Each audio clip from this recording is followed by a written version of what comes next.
অভিনেত্রী সাবিত্রী চট্টোপাধ্যায়ের আত্মজীবনী থেকে আজ দ্বিতীয় পর্ব আপনাদের পড়ে শোনাচ্ছি।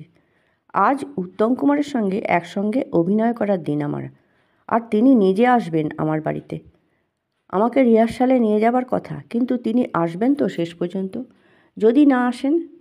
নিজেই নিজেকে বোঝালাম, কাল যখন এক কথায় 50 টাকা দিয়ে গেছেন তখন ঠিক আসবেন। মনের ভেতরে এক মারাত্মক অস্বস্তি। উনি এলে ওকে মুখ দেখাবো কী করে? বাবা কাল যা কাণ্ড করেছেন তাতে ওর কাছে আমার লজ্জায় আর মুখ দেখানোর উপায় থাকবে না। নানা রকম ভাবনার মাঝে দুপুর গড়ালো। দুপুরের খাওয়ার পর্ব শেষ হতেই আমি সাজতে বসেছি। আমার চোখ জোড়ার অনেক সুখ্যাতি শুনেছি এতকাল। আজ সেই চোখ জোড়ায় নিজের হাতে কাজল পরে আরও উজ্জ্বল করে তুললাম। বারবার ঘড়ি দেখছি, আজ যেন আর 3টের ঘন্টা পড়ছেই না ঘড়িতে। পাশের বাড়ির ঘড়িতে ঢং ঢং করে 3টে বাজার আওয়াজ হলো, আর আমাদের দরজায়ও কড়া নাড়ার আওয়াজ। ছুটতে গিয়ে দরজা খুললাম। উত্তম কুমার, সাদা পাজামা পাঞ্জাবি, ব্যাক ব্রাশ করা চুল, কি অপূর্ব দেখতে লাগছে। সময় যেন থমকে গেল। আমি কথা বলবো কি, চোখ ফেরাতে পারছি না মানুষটার ওপর থেকে। তার সঙ্গে তেমনি ভুবন ভোলানো হাসি। বললেন, তুমি রেডি তো? আমি পথ ছেড়ে সরে দাঁড়ালাম। উনি বললেন, এখন আর ভেতরে যাব না, সময় মতো পৌঁছতে হবে। উত্তম কুমারের এই এক অনবদ্য গুণ ছিল, জীবনে কখনো সময়ের খেলাপ করেননি। ওকে দেখে ঘড়ির কাঁটা মিলিয়ে নেওয়া চলত। বাবাকে বলে ওর সঙ্গে বেরোলাম। আমার যেন দুপাশে দুটো ডানা গজিয়েছে, তাই হাওয়ায় উঠছি। টালিগঞ্জ থেকে ভবানীপুর কতটুকুই বা পথ। উত্তমদার সঙ্গে ট্রামে চড়লাম। আমি দেখলাম উনি আমার পাশে দাঁড়িয়ে রইলেন। বসার জায়গা ছিল, তবু যে কেন বসলেন না কে জানে। ওর শরীর থেকে, জামা কাপড় থেকে পারফিউমের গন্ধ ভেসে আসছে আমার নাকে, যেন দু চোখ আমার জুড়িয়ে আসছে কি এক ঘুরে। ওই পারফিউমের সঙ্গে যে ওর শরীরের গন্ধ মিশে আসছিল, যে গন্ধে আমি হাজার মানুষের ভিড়ে ওকে আলাদা করে চিনে নিতে পারতাম। রিহার্সাল শেষ করে ওর সঙ্গে বাড়ির পথ ধরলাম। উনি সাধারণ 2-1টা কথা বলছিলেন। আমি জানি অন্তত সেদিন আমার ব্যাপারে ওর আলাদা কোনো উৎসাহ ছিল না, কিন্তু আজ এই পরিচয়ের প্রান্তে এসে স্বীকার করতে দ্বিধা নেই, আমি তখন থেকেই ওর প্রেমে পড়েছিলাম। আবারও বলছি, উত্তম কুমারের পরে আমার জীবনে আরও পুরুষ এসেছে, এই কথা যেমন ঠিক তেমনি এ কথাও ঠিক, তাঁরা কেউই উত্তম কুমারকে অতিক্রম করতে পারেননি। এটা শুধু ভালোবাসা নয়, এই ছিল সমর্পণ, আত্মনিবেদন। জীবনের প্রথম প্রেম বোধহয় এরকমই হয়। আজ প্রথম প্রেমই বা বলছি কেন, শেষও কি নয়? অমন ভালো তো কই জীবনে আর কাউকে বাঁচতে পারিনি। উত্তম কুমারের দলে নাটকের রিহার্সাল চলতে চলতেই ভানুদার দৌলতে আমার জীবনের প্রথম সিনেমার আশার আলো। সিনেমার নাম পাশের বাড়ি। পরিচালক ছিলেন সুধীর মুখোপাধ্যায়। সেটা 1952 সাল। আমার জীবনের সব জায়গাতেই প্রথমবার যে অভিজ্ঞতা হয়, এখানেও তাই হলো। আমাকে প্রথমবার চোখে দেখে কেউ নির্বাচন করে না, এই পরিচালকও করলেন না। তিনি বললেন, এইটুকু মেয়ে এমন একটা চরিত্র করবে কি করে? তাছাড়া একে তো মানাবেও না, যেমন রোগা তেমনি কালো, তার ওপর কথাও বাঙাল টান রয়েছে, একে দিয়ে হবে না। অনেক আশা নিয়ে গিয়েছিলাম, কারণ ততদিনে নতুন ইহুদি নাটকের সুবাদে আমার বেশ নাম হয়েছে অভিনয়। রোজ চর্চা করে করে আমি আমার অভিনয়টাকে উন্নত করে তুলতে পারি, কিন্তু রোজ রোজ চর্চা করে আমি আমার জন্মগত রূপটাকে তো আর উন্নত করে তুলতে পারবো না। তবু যদি বাড়িতে একটু পুষ্টিকর খাবার পেতাম, কিংবা একটু যত্ন পাওয়ার সুযোগ থাকতো, তাও একটা কথা ছিল। কিন্তু এই পাশের বাড়ির ছবি আমার জীবনের মোড় ঘোরালো। কিন্তু তার জন্য অগ্নি পরীক্ষার শেষ ছিল না। প্রথম ধাক্কায় তো কাটিয়ে দিল আমাকে, কয়েক মাস পরে আবার ডাক এলো। ততদিনে ছবির প্রযোজনা সংস্থা বদল হয়েছে। এই প্রযোজনা সংস্থা অনেক বড় আর নামি। সকাল থেকে রাত অবধি কত রকম করে যে শর্ট দেওয়া হলো, কতবার যে ডায়লগ বলতে হলো, একই ডায়লগ যে কতবার করে বলা যায় সেটাই সেদিন বুঝলাম। এবার আমি সিলেক্টেড হলাম। পাশের বাড়িও সুপার ডুপার হিট হলো। আর কার যেন অদৃশ্য জাদুকাঠিতে মোড় ফিরল আমার জীবনের। শুধু এত কিছুর বিনিময়ে উত্তম কুমার আমার জীবনের প্রথম এবং শেষ প্রেমিক হারিয়ে গেল আমার জীবন থেকে। সে গল্পে যাব পরের অধ্যায়। এরপরে শরৎচন্দ্রের শুভদা ছবির ডাক পেলাম। শুভদাও সুপারহিট হলো। এরপরে প্রযোজক সংস্থা নিজেদের গরজেই আমাকে গাড়ি করে দেওয়া নেওয়া করতে শুরু করলো। প্রথম কদিন গাড়িতে যাওয়ার সময় সবার আগে আমাকে তোলা হতো, তারপর আরও নানা জায়গায় ঘুরিয়ে ঘুরিয়ে পৌঁছানো। ফেরার সময় আবার উল্টো, সবাইকে নামিয়ে প্রায় 3 ঘন্টা পরে আমাকে নামাতে হতো। এই সময় আমার কিন্তু বেশ নামডাক। আর আমার মনের মানুষ উত্তম কুমার, যাকে দেখলে চারপাশ আলো হয়ে যায়, সেই মানুষটা যেন দিনে দিনে কোথায় হারিয়ে যাচ্ছেন। নাম তো শুনিই না, কাজও চোখে পড়ে না। টালিগঞ্জের রাস্তা হয়ে আমরা যখন ভবানীপুরের পথ ধরতাম, তখন প্রত্যেক দিন আমার 2 চোখ জানলার বাইরে কাকে যেন খুঁজে বেড়াতো। মনে হতো এই বুঝি দেখা হয়ে যাবে, কিন্তু হতো না। দেখা হলো হলে। আবার একদিন নতুন ইহুদি দেখতে এলেন তিনি। শো শেষ হয়ে যাওয়ার পর গ্রিন রুমে এলেন। আমি তাকে তো শো চলাকালীন দেখেই ছিলাম, আর যখন থেকেই ওকে দেখলেই তেমন উপসর্গ আমার শরীরে দেখা দিত। সেদিনও তার ব্যতিক্রম হলো না। আমার বুক ঢিপ ঢিপ করতে লাগলো, হাত পা কাঁপতে লাগলো। মনে হলো আজ আমি কিছুতেই পাঠ করতে পারবো না। কিন্তু একবার অভিনয়ের মধ্যে ঢুকে গেলে আজ পর্যন্ত সত্যিটা হলো এই যে আমি আমার চারপাশ ভুলে যাই। সেদিন আমি একসময় ভুলে গিয়েছিলাম উত্তম কুমার আমার এক হাত দূরে বসে আমার শো দেখছেন। গ্রিন রুমে তাকে দেখতে পেয়ে আমার শরীরে উপসর্গ আবার ফিরে এলো। উত্তমদা হাসছেন। চলে এলাম তোমার শো দেখতে।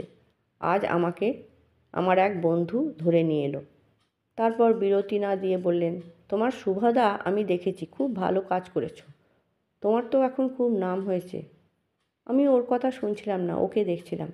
আর এভাবেই কখন যেন নিজের অজান্তেই বলে ফেললাম, আপনার সঙ্গে তো আর দেখাই হয় না, কত খুঁজি আপনাকে, দেখতেও পাই না।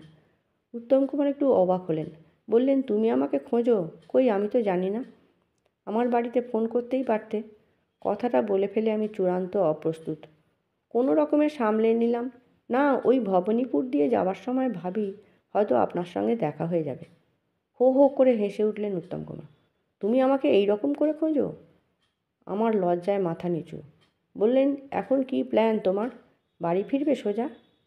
আবার আমার ওর বাইরে কি প্ল্যান আছে? আমি তো সারাদিন কাজ করি আর বাড়ি গিয়ে ঘুমিয়ে পড়ি। এর বাইরে তো আমার কিছুই নেই। আমি বললাম, সোজা বাড়ি যাব। উত্তম কুমার যেন আজ আমায় বর দিতে এসেছেন। বললেন, একটু দেরি করে বাড়ি গেলে অসুবিধে আছে?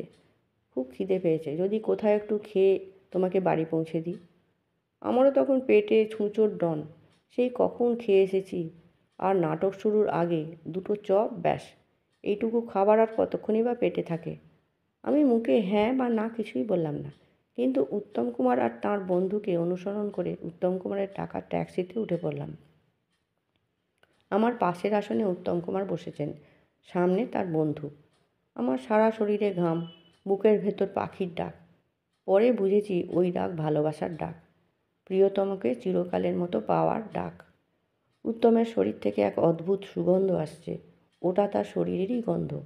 হাজার মানুষের ভিড় থেকে আমি চোখ বাঁধা অবস্থাতেও চিনতে পারবো আমার প্রিয় মানুষটাকে।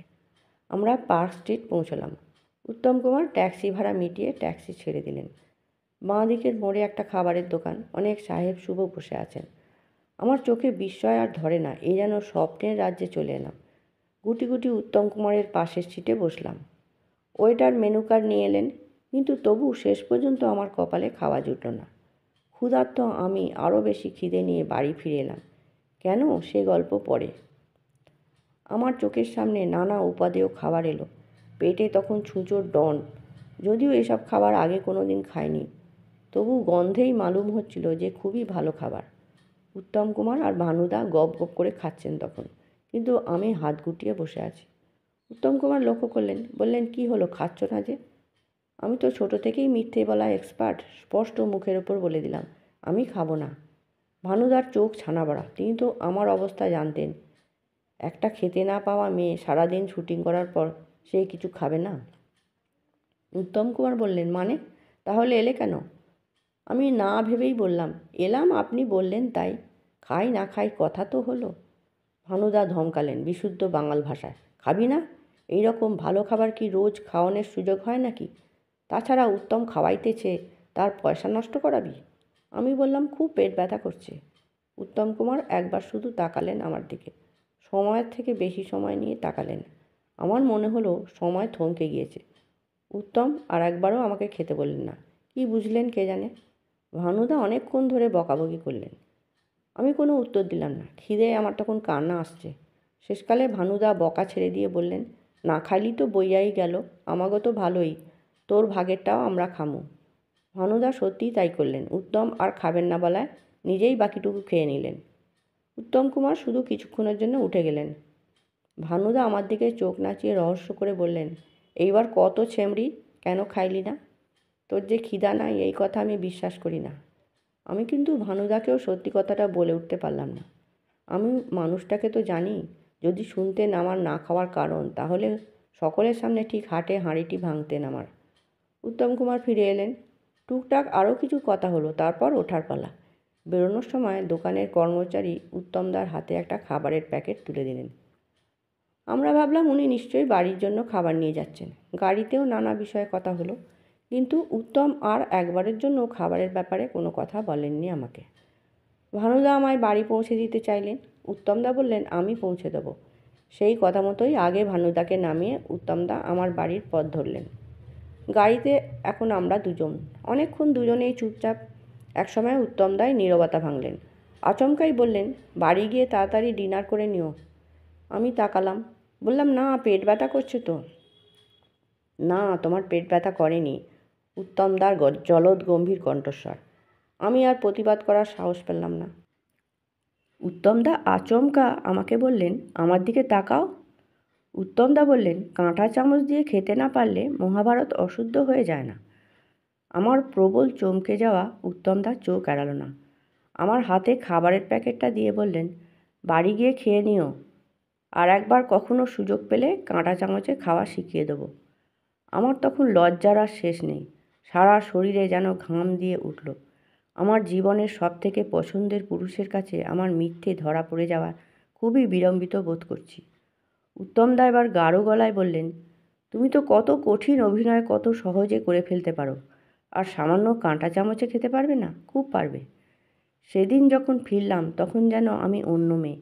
যে মেয়ে আজ সকালে কাজে বেরিয়েছিল, ভেতরে ভেতরে কোথায় যেন বদলে গিয়েছে।